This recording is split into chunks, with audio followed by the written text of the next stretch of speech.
18%, right? I was like, wow, okay, let's do this. Boring is great. Yeah. Right? जैसे हम बोलते हैं दाग अच्छे हैं.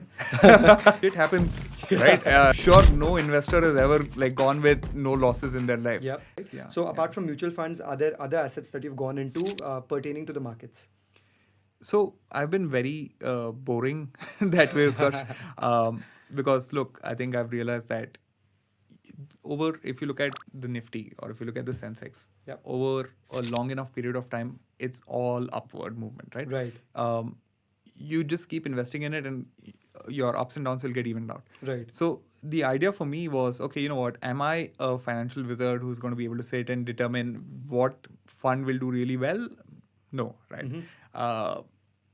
That's just not me and I can't do it. So I'm like, cool, you know what, let's just let the experts handle this for me. And what they've done is they've built a portfolio of 8 mutual funds that I'm currently into SIPs with. Mm-hmm. So essentially the whole idea is, look, you know what, if you invest long enough, over a period of time, the returns that these funds will give you will be way, way more than the principal that you put in. Right. So I said, cool, that's about it. So in terms of investment in other asset classes, I want to have that feel of, okay, you know what, I'm dabbling with equities directly. Right. So I do have a certain amount of money that I put into equities, but that's pretty small. Right. And that's, I would say, insignificant or not, small enough compared to the mutual fund portfolio. I also have experimented with a couple of alternative investment platforms. Right. There are plenty of them in the market today. I think the only thing you've really got to be careful about is where is the money going? Yep. And how are you going to handle it if it doesn't come back? Right. Because it works well when it works well. Yeah. But then when one investment goes bad, it's good enough to kind of rock the boat enough that all the other investments also get impacted. Right. So the IRR that they promise is very attractive. Yeah. Somebody's coming and telling me, hey man, 18%, right? I was like, wow, okay, let's do this. Right. And then you realize that, okay, you know what, how is this secure? What are you giving me as a security? Is there anything securing it at all? Right. And when you get into the details, you realize that, okay, what is the amount of risk that I want to take with my capital? And what do I want to achieve by it? Right. And do a little bit of thinking that, okay, if worst case scenario happens, am I okay? Right. Exactly. And if that answer is yes, then why not, right? Take those chances because you've got to do it. Absolutely.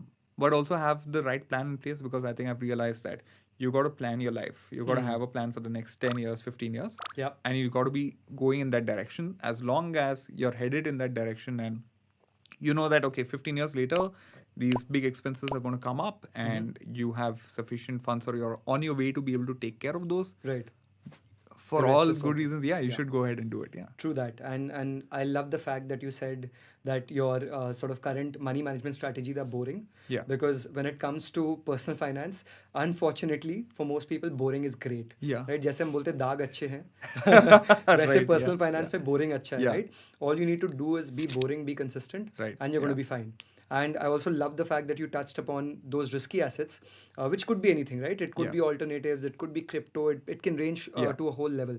But you need to be cognizant of the risk that you're taking and be okay to lose that money. Yeah. And your sort of dreams and goals should not be affected by these assets. And of course, if these assets work well, they might enhance your goal as well. Yeah.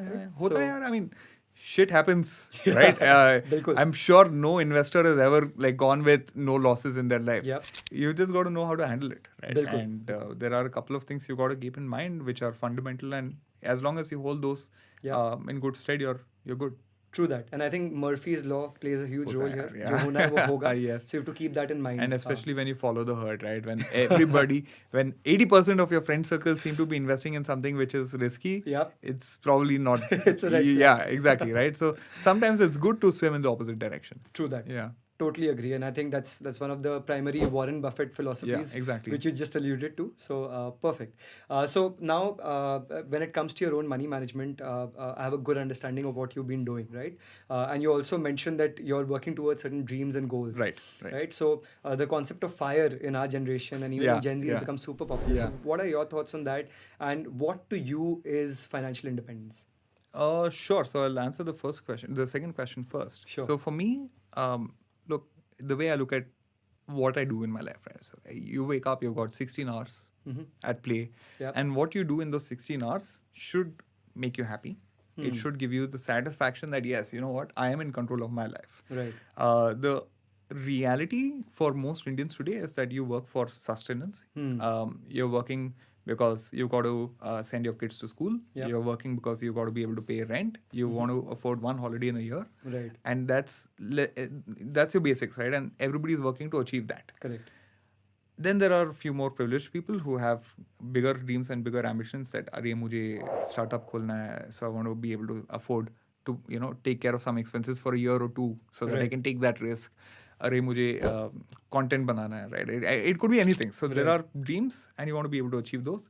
So I think for me, financial planning should essentially put me in a situation where I don't need to depend on a salary. Right.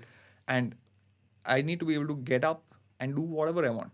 And I enjoy my work, right? So why not? Why not continue working? Why not figure out to build a venture studio or do whatever you want, right? But ideally, just not be in a situation where you're running day in and day out behind the goal of just sustenance. I think that is essentially what I want to get to.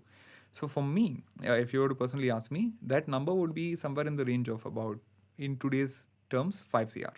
Got it. So if in terms of my basic lifestyle, if I have about 5 CR and I invest it in the right places, I should be able to live the same standard of living month on month without really having to worry about basics. Got it. Then of course I'll need to plan if I need to make bigger purchases or whatever. Right.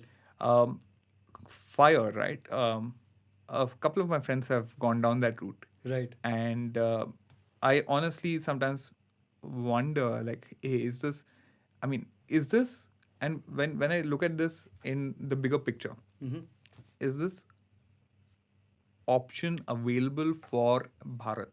Or is this option available for everybody? I don't think so. Yeah. Right? Unless you're in a very high paying job or unless you're doing really high risk, let's say you're a liquidity provider in the crypto space where you're sought after as much as gold, or let's say you're doing something like you're genius product manager.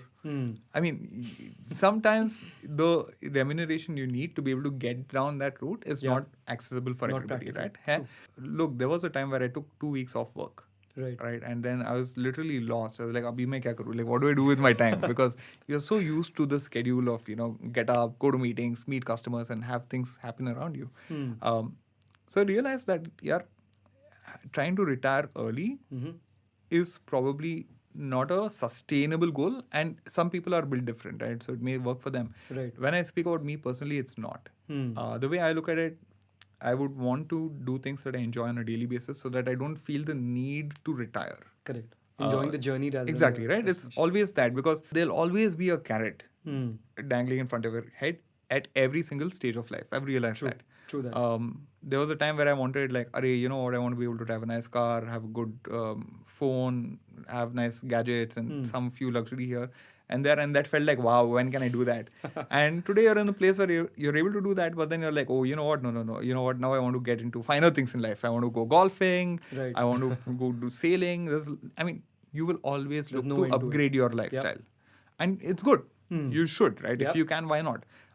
So I always feel that, you can't, I don't think it is practical for me to say, okay, you know what, I'm just going to retire and life is taken care of. I would rather try to be in that situation as much as I can by saving today, avoiding impulsive purchases as much as you can, and planning it well so that you can keep augmenting that and keep evolving what you want to do in life. I think that's what I want. That's fantastic. And, I think one thing that you talked about here, which is your FIRE number, right? Which is when could you retire comfortably? And that number you mentioned was 5 crores. Yeah.